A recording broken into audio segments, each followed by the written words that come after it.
Manood,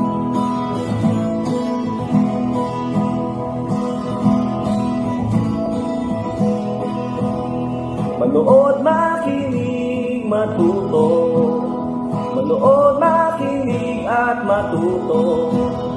May aral natin ang kwento ng bayan ko. Magandang araw! Isang paglalakbay na naman mula sa kaba ng mga kwentong bayan ko ang ating pagsasaluhan ngayon. Ako nga pala si Teacher Baby na maghahatid sa inyo ng mga kwentong kapupulutan ng aral. Ang babasahin ko ngayon ay isang kwento tungkol sa isang batang kwago na laging iniiwan ng ina upang magtrabaho. Nagtataka siya kung ano pa talaga ang trabaho ng kanyang ina. Halika, alamin natin ito sa kwentong Ambag ni Inang Kwago na isinulat ni Mariel G. Balakit at iginuhit ni Neil Jovelar Arado mula sa Division of Agusan del Norte. Binigyang buhay naman ito sa anyo ng audiobook ng inyong lingkod, Babylin ay Mahaba, guro mula sa Division of Lipa City. Handa na ba kayong maglakbay sa kaba ng kwento ng bayan ko? Tara na, halina't makinig. Ambag ni Inang Kwago. Hindi pa lumalabas si Haring Araw at tahimik pa ang paligid, ngunit tinignan ni Hugo ang kaluskos sa kanilang kusina. Amoy na niya ang masarap na luto ni Inang Kwago. Alam na ni Hugo na aalis na naman ng maaga ang kanyang ina. Dali-daling bumangon si Hugo at pumunta sa kusina.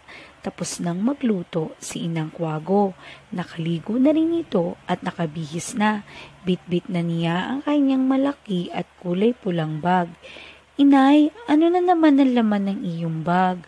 Bakit ba tuwing umaalis ka ay punong-punong ito ng maraming gamit? Tanong ni Hugo. Ito ay mga bagay na kailangan ko sa aking trabaho. Nakangiting sagot ni Inang Kwago. Gusto ko pong sumama, Inay. Nais kong makita ang lugar na pinupuntahan mo araw-araw. Nagmamakaawang sambit ni Hugo. Hindi ka pa pwedeng sumama. Malit ka pa. Hindi mo pa kayang lumipad ng 3 oras at tumawid sa 2 ilog. Sabi ni Inang Kwago.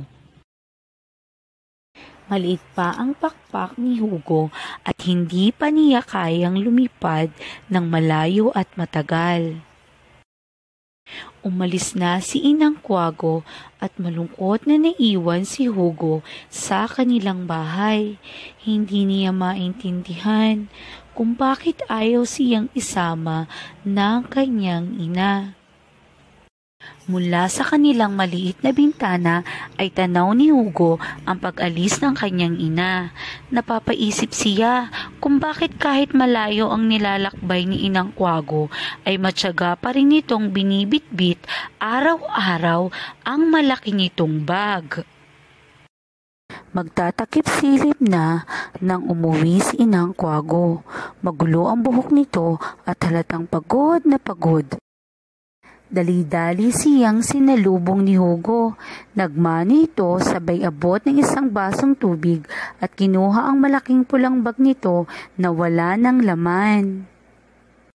Naibsan ang pagod ni Inang Kwago sa matamis na ngiti at lambing ni Hugo. Inay, tara na at maghanda na tayo ng hapunan. Wika ni Hugo. Tinulungan niya si Inang Kwago sa pagluluto ng masarap na hapunan. Katapos kumain ay naghanda na si Inang Kwago ng mga gamit na kanyang dadalhin kinabukasan. Isa-isa itong ipinasok sa kanyang bag. Nagtaka si Hugo dahil puro pintura ang laman ng bag ni Inang Kwago. Inay, para saan po ang maraming pintura sa loob ng inyong bag? Tanong ni Hugo. Gagamitin ko ito sa aking trabaho, sagot ni Inang Kwago. Aha, malamang isang pintor si Inay, sabi ni Hugo sa sarili. Naaalala ko isang araw ay umuwi siyang maraming pinturang kulay berde sa kanyang muka. Kahit ang bag niyang pula ay may bahid din ng pintura.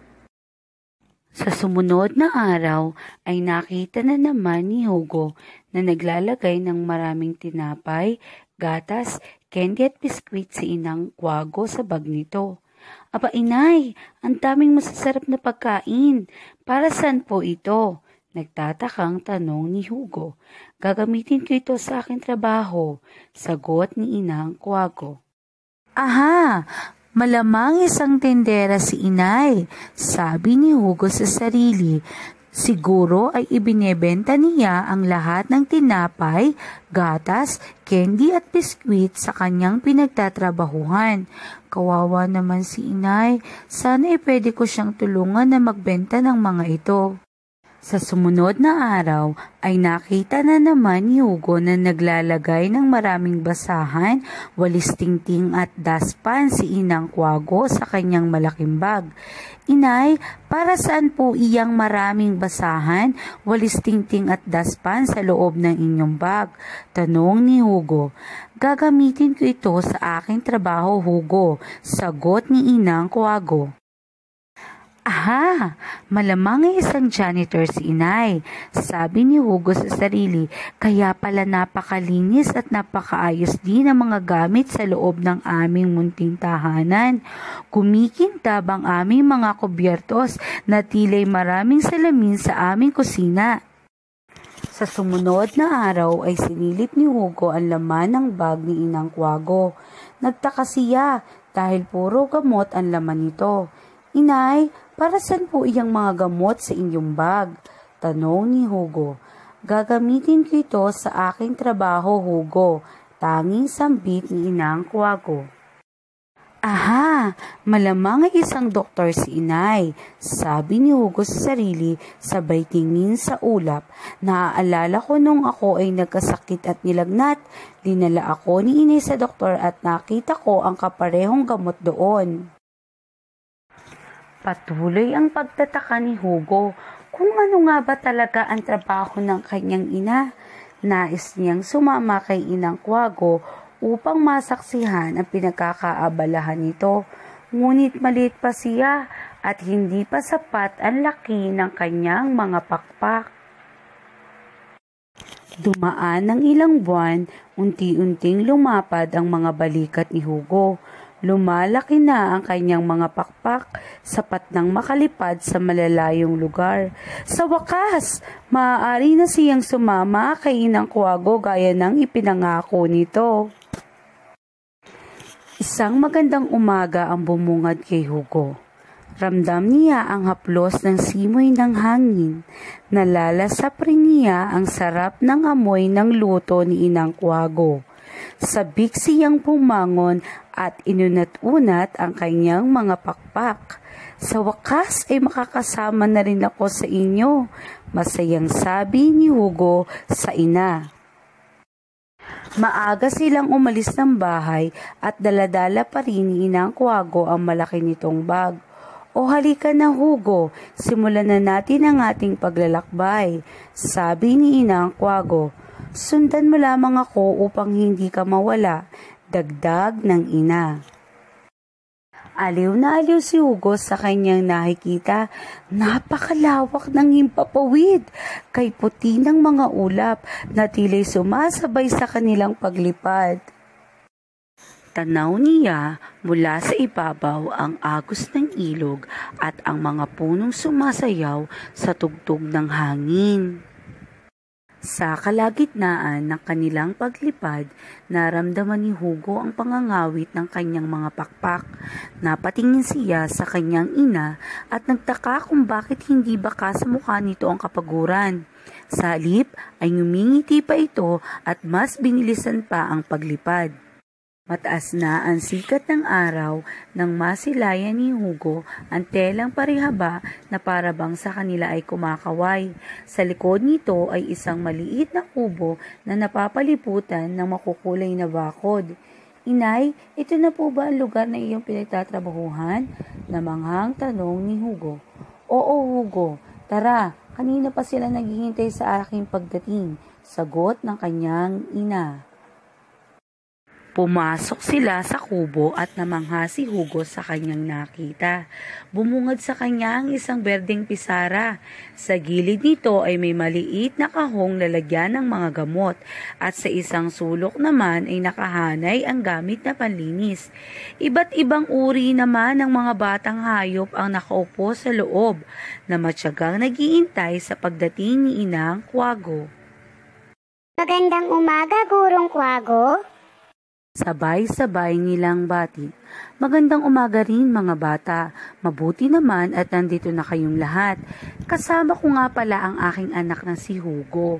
Sa susunod na taon ay magsisimula na rin siyang mag-aral. Wika ni Gurong Kwago. Maya-maya ay inilabas ni Gurong Kwago ang lamang mga pagkain mula sa kanyang bag. Isa-isa niya itong ibinigay sa kanyang mga mag-aaral. Nahaplos ang damdamin ni Hugo nang napagtanto niya ang trabaho ng kanyang ina. Nasagot na rin sa wakas ang mga tanong sa kanyang isipan. Ipinagmamalaki ko, isang guro ang aking ina. At dito nagtatapos ang ating kwento na pinamagatang Ambag ni Inang Kwago.